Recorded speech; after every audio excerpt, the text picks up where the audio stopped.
Currently, we're developing a program called Hidden Tools in Charleston County EMS that I feel could benefit all of our employees, whether new or seasoned, about the use of the CAT tourniquet and the traction splint. During the development of this program, we have done a survey throughout the system and asked all employees to provide feedback about how they feel with their comfort level and knowledge about these two items,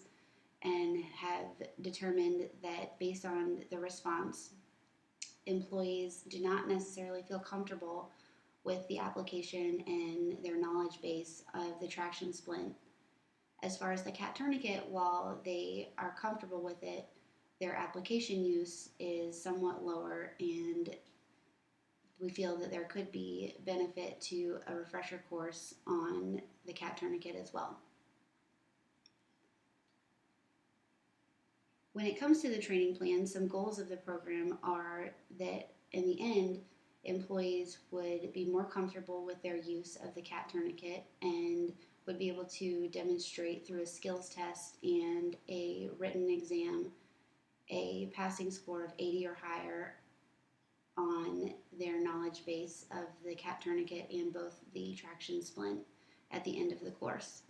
It would be a 6 to 8 hour course in a face-to-face setting and would take place during our already scheduled in-service.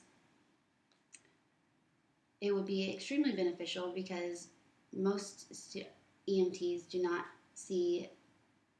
much interaction with items such as the traction splint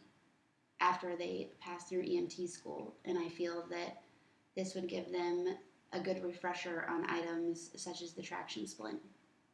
It could also be applied to their continuing education hours, and currently when we do monthly in-service, we focus on some repetitive items,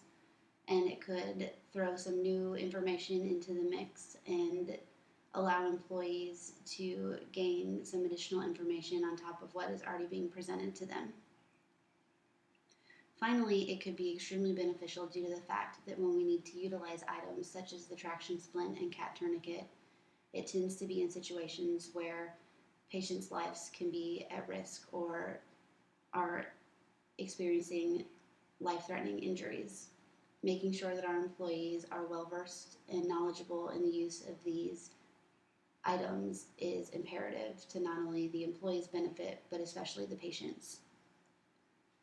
When it comes to the cost of the training, it should be very minimal, considering that we already stock these items and we already hold monthly in-service. So as long as we plan in advance, we can make sure to work this training into what we already have scheduled. Since employees are required to train or to attend monthly in-service, they'll already have to be there, and it would not require any additional cost to the Charleston County budget. Personally, I believe that this could be very beneficial to all employees, whether they're new or seasoned, again, for the reasons that I've explained, and I hope that you will agree with me and that we can start to implement this plan into our future training.